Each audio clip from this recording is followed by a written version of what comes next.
We have been conscious of the role destiny has played upon us to reconnect with every land where the seeds of our heritage have been sown and to encourage and help tend them to flower. Sure.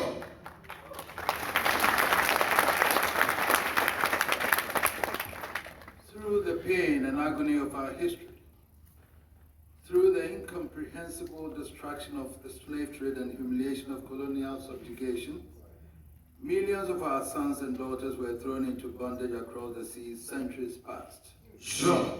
The mind cannot comprehend the bestiality of the combined enterprise, and yet, out of that nightmare have sprung nations and peoples who today constitute one formidable estate of modern society. Sure.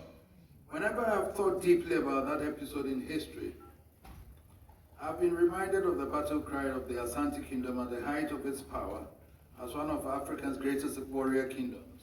Sure. Asante Kotoko, Ukumapemapembaba, translated to mean, Asante Kotoko, if you kill 1,000 will storm back. Sure.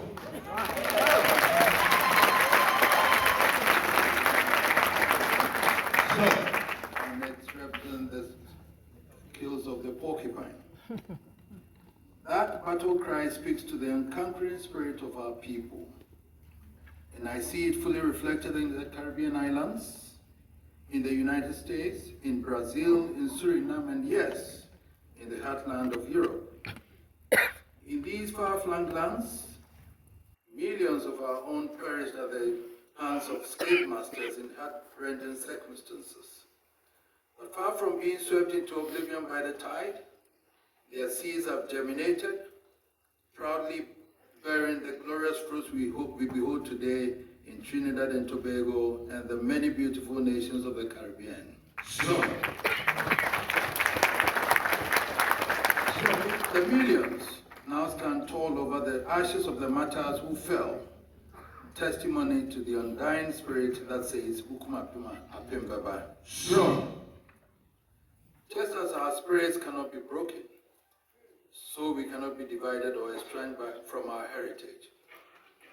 It is the reason we place great importance on our relations with the Caribbean island states, and why we are thankful to Prime Minister, the Honorable Dr. Rowley, for the opportunity to undertake this visit to your enchanting twin island. Sure. In 2008, 9 years after our coronation, I paid my first visit to these isles, to Barbados, just was confirmed by my dear friend, the Vice Chancellor. I was privileged on that visit to deliver the commencement address at the Barbados campus of the University of West Indies. I particularly honored, therefore, I feel particularly honored, therefore, on this visit to be given another opportunity to address this Trinidad campus of this great university. Sure. Principal, thank you. Sure. The Prime Minister has invited me principally to be the guest of honor at this year's Emancipation Day celebration, to join him and the people of these islands to celebrate the historic day when millions of our people were unshackled from slave holdings and set free to live as human beings. That event has to be the most momentous in history if you remember that it was supposed to bring to an end the most extraordinarily vicious enterprise perpetrated by man upon another. Sure. And I believe it deserves to be celebrated with the same degree of earnestness as any other universally celebrated event. Sure. That event was in 1834, only 1 year shy of 190 years, long enough, one would have thought, for its objectives to have been cemented in history.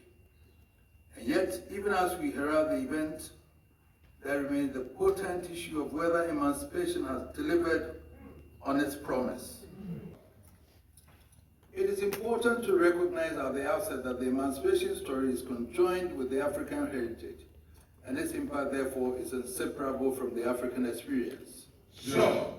I will argue, therefore, that you cannot separate the conditions of Africa today from the conditions of the Caribbean, nor can you isolate the afflictions arising from the pervasive challenges of discrimination and racial inequality from the challenges confronting Africa and the Caribbean islands. Sure. This is because all these afflictions have grown from the same root, and notwithstanding the geographical and social differences and the different stages of development evident, especially on the continent, we all have been bitten by the same virus, and the consequence is the same wherever we may be. Sure. It is crucial, therefore, to be aware in order to understand the African condition that we never ignore and indeed always remember our common historical experience.